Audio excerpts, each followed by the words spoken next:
ನಾವು ಯಾರ ತಟ್ಟೆಗೂ ಕೈ ಹಾಕೋದಿಲ್ಲ, ನಿಮ್ ತಟ್ಟೆ ಕೈ ಹಾಕೋದಿಲ್ಲ ಹೀಗಂತ ಸಿಎಂ ಸಿದ್ದರಾಮಯ್ಯ ಬೆಂಗಳೂರಿನಲ್ಲಿ ಅದಕ್ಕೆ ಪ್ರತಿಕ್ರಿಯೆ ಕೊಟ್ಟಿದ್ದಾರೆ. ವಾಲ್ಮೀಕಿ ಜಯಂತಿ ಕಾರ್ಯಕ್ರಮದಲ್ಲಿ ಭಾಷಣ ಮಾಡಿದ್ರು. ಎಸ್ಟಿಗೆ ಸೇರಿಸುವಂತೆ ಚಳವಳಿ ಮಾಡಿದ್ದು ನಾನಲ್ಲ, ಅದರ ಪಾದಯಾತ್ರೆ ಮಾಡಿದ್ದು ಈಶ್ವರಪ್ಪ ಅಂತ ನೋಡಿದ್ದಾರೆ.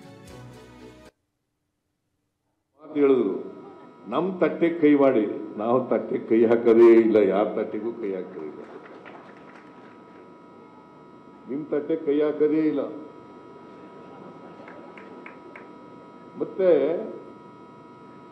ಇದನ್ನ ಕುರುಬರನ್ನೆಲ್ಲ ಎಸ್ಟಿ ಮಾಡಬೇಕು ಅಂತೇಳಿ ಚಳುವಳಿ ಮಾಡಿದವರು, ಪಾದಯಾತ್ರೆ ಮಾಡಿದವರು ನಾನಲ್ಲ.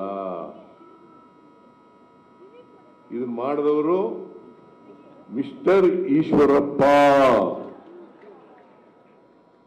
ಹೇಳಯ್ಯ, ಕರೆಕ್ಟ್ ಹೇಳಲಿಲ್ಲ ನೀನು ಇದನ್ನ.